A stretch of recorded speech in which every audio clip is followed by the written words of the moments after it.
നമസ്കാരം. നമ്മളപ്പോൾ ഇന്നത്തെ വീഡിയോ എന്ന് പറയുന്നത് ഈ കീം അഡ്മിഷൻസ് റിലേറ്റഡ് ആയിട്ടുള്ള കുറേ പ്രശ്നങ്ങളെല്ലാം കടന്നു പോകുന്നതിനിടയിൽ നിങ്ങൾക്കറിയാം ഓപ്ഷൻ രജിസ്ട്രേഷൻ എല്ലാം സ്റ്റാർട്ട് ചെയ്തു. 16-ാം തീയതി 11 മണി വരെയാണ് നമുക്ക് സമയമുള്ളത് രാവിലെ. അതിനിടയിൽ ആരും ശ്രദ്ധിക്കാതെ പോകണ്ട എന്ന് കരുതി ഒരു പ്രധാനപ്പെട്ട ഒരു റിപ്പോർട്ട് നിങ്ങളുടെ മുമ്പിൽ കാണിക്കാൻ വേണ്ടിയിട്ടാണ്. ചിലരൊക്കെ ഇത് അറിഞ്ഞു കാണും, പക്ഷേ ഈ തിക്കും തിരക്കിൻ്റെ ഇടയ്ക്ക് മിസ്സ് ചെയ്യാൻ പാടില്ലാത്ത റിപ്പോർട്ടാണ്. അത് വേറെ ഒന്നുമല്ല, നമ്മുടെ KTU കലാം ടെക്നോളജി യൂണിവേഴ്സിറ്റി സാധാരണ എല്ലാ വർഷവും അവരുടെ ഫൈനൽ സെമസ്റ്ററിൻ്റെ പാസ് ഔട്ട് ബാച്ചിൻ്റെ റിസൾട്ടുകൾ സ്റ്റാറ്റിസ്റ്റിക്സ് നമുക്ക് മുമ്പിൽ അവതരിപ്പിക്കാറുണ്ട്. അതിൻ്റെ ഓവറോൾ പാസ് പെർസെൻറ്റേജ് അതുപോലത്തെ ഉള്ള കാര്യങ്ങൾ വരാൻ പോകുന്നേ ഉള്ളൂ. പക്ഷേ കോളേജ് വൈസ് റിപ്പോർട്ട് അവർ ജൂലൈ 10-ാം തീയതി ഏതാനും 3-4 ദിവസങ്ങൾക്ക് മുൻപ് പബ്ലിഷ് ചെയ്തിട്ടുണ്ടായിരുന്നു. അപ്പോൾ അതിലെ കുറച്ച് കാര്യങ്ങളാണ് ഈ വീഡിയോയിൽ നമ്മൾ പെട്ടെന്ന് ഡിസ്കസ് ചെയ്യാനായിട്ട് ആഗ്രഹിക്കുന്നത്.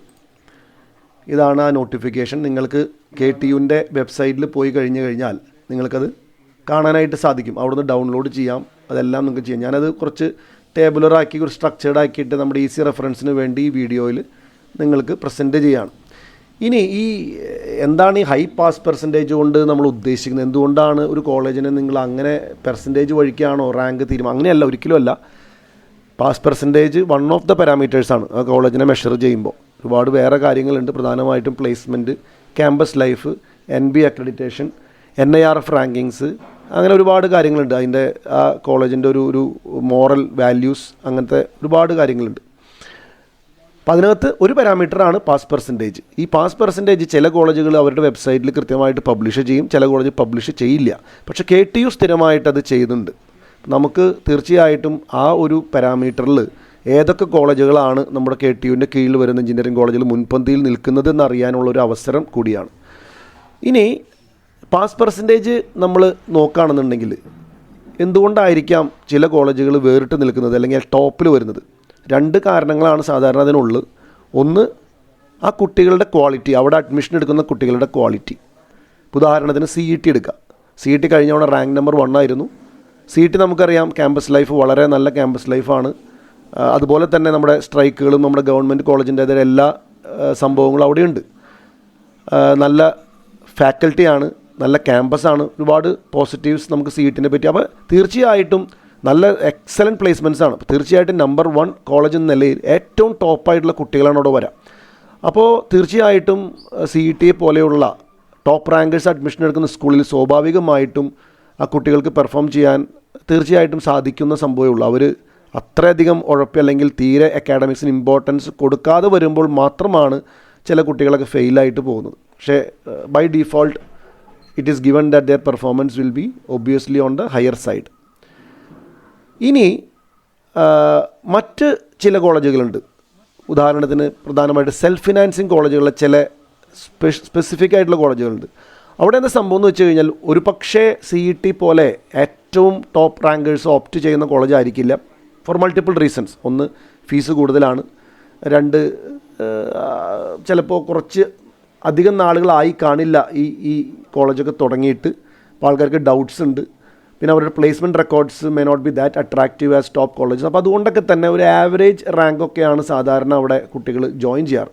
പക്ഷേ ആ കോളേജിൻ്റെ വിഷൻ, ആ കോളേജിൻ്റെ ഫാക്കൽറ്റിയുടെ എനർജി ലെവൽ, ആ കോളേജിൻ്റെ മുന്നോട്ടുള്ള യാത്രയിൽ ഒരുപാട് അക്കാഡമിക് ഡിസിപ്ലിൻ അവർ കൊണ്ടുവരാൻ ശ്രമിക്കുമ്പോൾ, അല്ലെങ്കിൽ കുട്ടികളെ കൂടുതലായിട്ട് മോണിറ്റർ ചെയ്യുക, നല്ല ഫാക്കൽറ്റീസിനെ ഡിപ്ലോയ് ചെയ്യുക, ഒരുപാട് രീതിയിലുള്ള സ്പൂൺ ഫീഡിങ്, എക്സാം പ്രിപ്പറേഷൻസിന് ഒരുപാട് ഇമ്പോർട്ടൻസ് കൊടുക്കുക. അങ്ങനെ വരുമ്പോൾ ഈവൺ ആ കുട്ടികളും നല്ല രീതിയിൽ പെർഫോം ചെയ്യാനായിട്ട് തുടങ്ങും. അതുകൊണ്ട് തന്നെ അവരുടെ പാസ് പെർസെൻറ്റേജ് ഉയർന്നു നിൽക്കും. ഈ 2 കാറ്റഗറി. അപ്പോൾ നമ്മൾ പാസ് പെർസെൻറ്റേജ് കണ്ടതുകൊണ്ട് മാത്രം എല്ലാം ആയി എന്ന് വിചാരിക്കരുത്. അതുപോലെ തന്നെ ഒട്ടും പാസ് പെർസെൻറ്റേജ് ഇല്ല എന്നുണ്ടെങ്കിൽ അവിടെ പ്രശ്നമുണ്ട് എന്നുള്ളത് തീർച്ചയാണ്.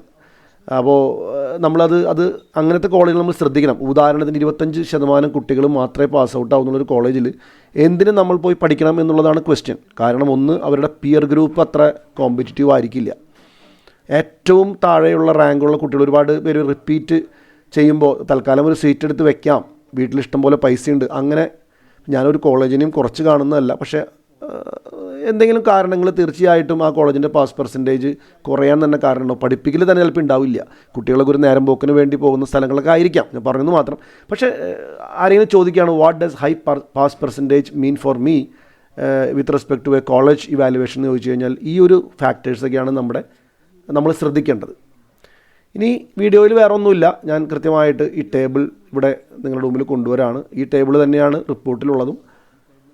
ഇത്തവണ LBS institute of technology for woman Poojappura നന്നായിട്ട് പെർഫോം ചെയ്യുന്നൊരു കോളേജാണ്. ഇവരുടെ rank in terms of pass percentage കഴിഞ്ഞ വർഷം കുറച്ച് താഴെയായിരുന്നു, ഒരുപാടല്ല കുറച്ച് താഴെ. പക്ഷേ ഇവർ ഇത്തവണ 87.46 പാസ് പെർസെൻറ്റേജോട് കൂടെ വളരെ നല്ല രീതിയിൽ ടോപ്പിലേക്ക് കയറി വന്നിട്ടുണ്ട്. അവിടെ 311 കുട്ടികളാണ് പരീക്ഷയ്ക്ക് ഫൈനൽ സെമസ്റ്റർ ഇരുന്നത്.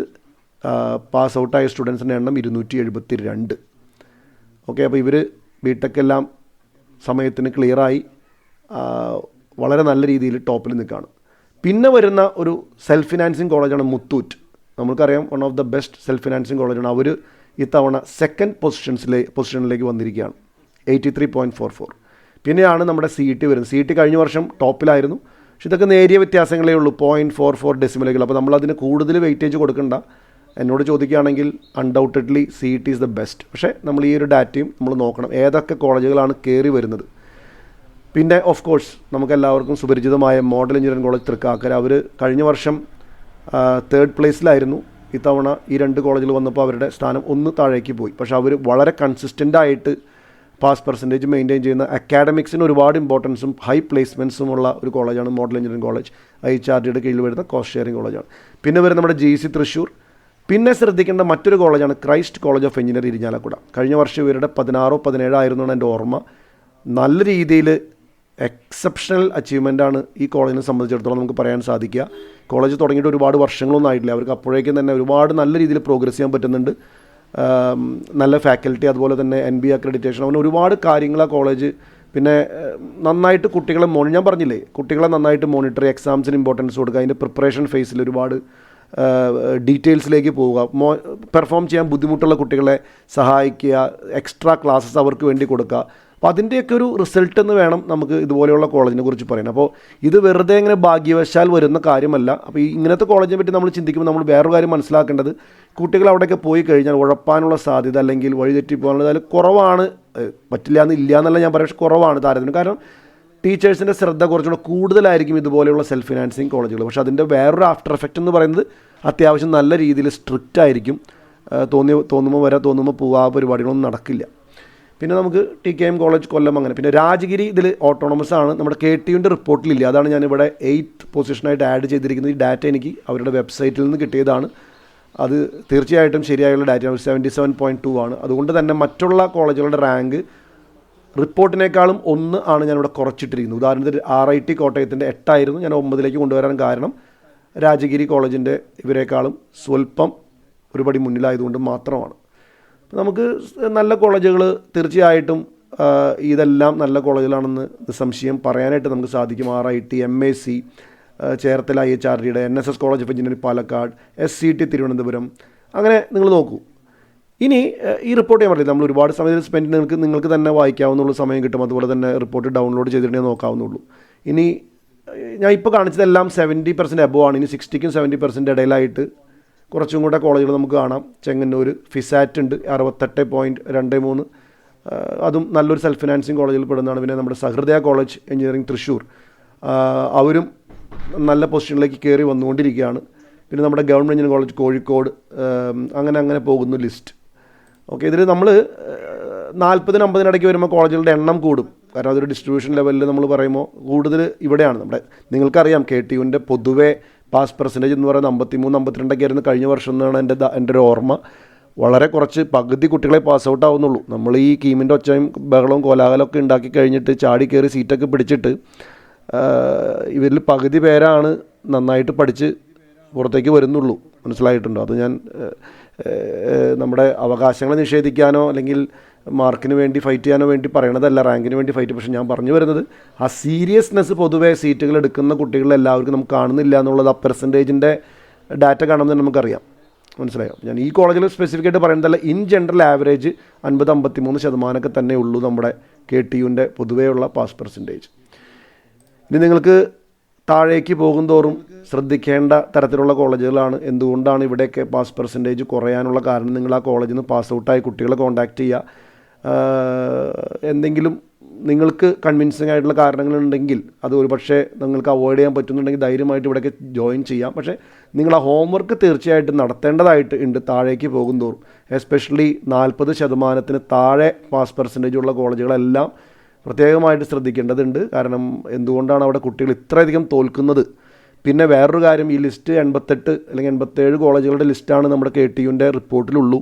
നമുക്കറിയാം ഒരുപാട് കോളേജുകൾ ഇതിൽ മിസ്സിംഗ് ആയിട്ടുള്ളതുണ്ട്. അതിൻ്റെ കാരണം KTUവിൻ്റെ റിപ്പോർട്ടിൻ്റെ തുടക്കത്തെ ഫസ്റ്റ് പേജിൽ നോക്കിയാൽ 100 കുട്ടികളെങ്കിലും ഫൈനൽ ഇയർ പരീക്ഷയ്ക്ക് ഇരുന്നിട്ടുള്ള കോളേജുകളുടെ ലിസ്റ്റ് മാത്രമേ ഇവിടെ കൂടെ. അപ്പോൾ ചെറിയ ഒരു ബ്രാഞ്ച് 2 ബ്രാഞ്ചുള്ള കുട്ടികൾ അല്ലെങ്കിൽ പഴയ ബാക്ക് പേപ്പർ കിട്ടാത്തത് കൊണ്ട് അപ്പിയർ ചെയ്യാൻ എലിജിബിലിറ്റി ഇല്ലാതെ അങ്ങനെ കുറേ അറ്റൻഡൻസ് പ്രശ്നമുള്ള കാരണം കൊണ്ട് അപ്പിയർ ചെയ്യാൻ പറ്റാത്ത അങ്ങനത്തെ കുറേ ക്രൈറ്റീരിയ കൊണ്ട് വളരെ കുറച്ച് പേര് അപ്പിയർ ചെയ്യുന്ന കോളേജുകൾ ഇവർ ഇതിന് എടുത്ത് കളഞ്ഞിട്ടുണ്ട്. ഈവൺ എടുത്ത് കളഞ്ഞിട്ട് പോലും 88, 87 കോളേജിൻ്റെ ലിസ്റ്റ് ഇട്ടിട്ട് പോലും നിങ്ങൾക്കറിയാം എത്രയോ കോളേജുകൾ, ഇതിൽ തന്നെ 16, 18 കോളേജുകൾ 40% പോലും കുട്ടികളെ പാസ്സാക്കാനായിട്ട് പറ്റുന്നില്ല, കുട്ടികൾ പാസ്സാവുന്നില്ല. ഇതെല്ലാം ശ്രദ്ധിക്കേണ്ടതുണ്ട്. അപ്പോൾ ഇവിടെയൊക്കെ അഡ്മിഷൻ എടുക്കുന്നതിന് മുൻപ് 2 തവണ ആലോചിക്കണം. അവിടുത്തെ പാസ് ഔട്ടായി കുട്ടികളോട് സംസാരിക്കണം, അവിടുത്തെ ഫാക്കൽറ്റിയോട് സംസാരിക്കണം. നിങ്ങൾ കൺവിൻസ്ഡ് ആണെങ്കിൽ മാത്രമേ നമ്മൾ, അപ്പോൾ ഇതൊരു ഈ ഒരു ഡാറ്റയൊക്കെയാണ് നമുക്ക് ഒരു തീരുമാനമെടുക്കാനായിട്ട് പ്രധാനമായിട്ടും ഇങ്ങനത്തെ റിപ്പോർട്ടുകൾ ഒരു വിവേചനമില്ലാതെ പുറത്തേക്ക് വരുമ്പോൾ നമ്മളെ കുട്ടികളെയും പാരൻസിനെയൊക്കെ സഹായിക്കുന്നത്. അപ്പോൾ ഇതൊക്കെ പറഞ്ഞതുകൊണ്ട് തൽക്കാലം ഞാനിവിടെ ഈ വീഡിയോയുടെ അവസാനിപ്പിക്കുകയാണ്. ഞാൻ എന്തായാലും കീമിൻ്റെ ഞാൻ മുമ്പേ തന്നെ പറയാറുണ്ട്, നമ്മുടെ ഉന്നത വിദ്യാഭ്യാസ വകുപ്പിൻ്റെ അനാസ്ഥയെക്കുറിച്ചും ഈ നോട്ടിഫിക്കേഷൻ സ്റ്റേജിൽ തന്നെ എന്തുകൊണ്ട് ഡിലേ ചെയ്യുന്നത്, അപ്പോൾ അതിനെക്കുറിച്ച് ഡീറ്റെയിൽ ആയിട്ട് ഞാൻ വീഡിയോ, എൻ്റെ ഒരു വ്യൂ പോയിൻ്റ്, അധികം വളച്ചൊടിക്കാതെ എൻ്റെ ഒരു വ്യൂ പോയിൻ്റ് ഈ ഒരു കാര്യത്തെക്കുറിച്ച് ഇപ്പോൾ നടന്ന കഴിഞ്ഞ 3-4 ആഴ്ചകളായിട്ട് നടന്ന കാര്യങ്ങളെക്കുറിച്ച് ഞാൻ ഒരു സമ്മറി ഞാൻ എന്തായാലും, ചില ആൾക്കാരെന്നെ പിങ് ചെയ്ത് പറയുന്നുണ്ട്, സാർ ഇത്രയധികം ഉണ്ടായിട്ട് സാർ അതിനെ പറ്റിയിട്ട് ഒരു വീഡിയോ ചെയ്യാമോ? അപ്പോൾ ഞാൻ പറഞ്ഞു വളരെ സ്പഷ്ടമായും വ്യക്തമായിട്ടുള്ള കാര്യമാണ്, അതിനകത്ത് എല്ലാവരും കൂടി വീഡിയോ ചെയ്യണമെന്നില്ല. അപ്പോൾ ഞാൻ തീർച്ചയായിട്ടും എൻ്റെ ഒപ്പീനിയൻ ബ്ലാക്ക് ആൻഡ് വൈറ്റ് ആയിട്ട് പറയാൻ ഒരു മടിയില്ലാത്ത ആളാണ്, ഞാനത് പറയുകയും ചെയ്യും. ഓക്കെ. പിന്നെ ഞാൻ മറ്റൊരു വീഡിയോ ചെയ്യാൻ ഉദ്ദേശിക്കുന്നത് മേ ബി നാളെയോ മറ്റന്നാളോ ആയിട്ട് കുട്ടികൾക്ക് കമ്പ്യൂട്ടർ സയൻസും അലൈഡ് ബ്രാഞ്ചസും ഏറ്റവും കൂടുതൽ ഇമ്പോർട്ടൻസ് കൊടുക്കുന്ന കുട്ടികൾ ഉണ്ടെന്നുണ്ടെങ്കിൽ ടോപ്പ് റാങ്കിൽ വരുന്ന അവർക്കൊരു ചെറിയൊരു ഓപ്ഷൻസ് എങ്ങനെയാണ് ഫില്ല് ചെയ്യുക ബേസ്ഡ് ഓൺ മൾട്ടിപ്പിൾ പാരാമീറ്റേഴ്സ്. 1 കഴിഞ്ഞ വർഷത്തെ ലാസ്റ്റ് റാങ്ക്, 2 അവിടുത്തെ campus life, 3 placements, 4 NIRF ranking, അങ്ങനെ കുറച്ച് പാരാമീറ്റേഴ്സൊക്കെ ഞാനൊരു ഓർഡർ കഴിഞ്ഞ വർഷം ഞാനത് ചെയ്തിരുന്നു, ഈ വർഷം ഞാനത് ഒന്നുകൂടെ ചെയ്യുന്നുണ്ട്. അപ്പോൾ അതും നമുക്ക് വെയിറ്റ് ചെയ്യാം. Thank you so much.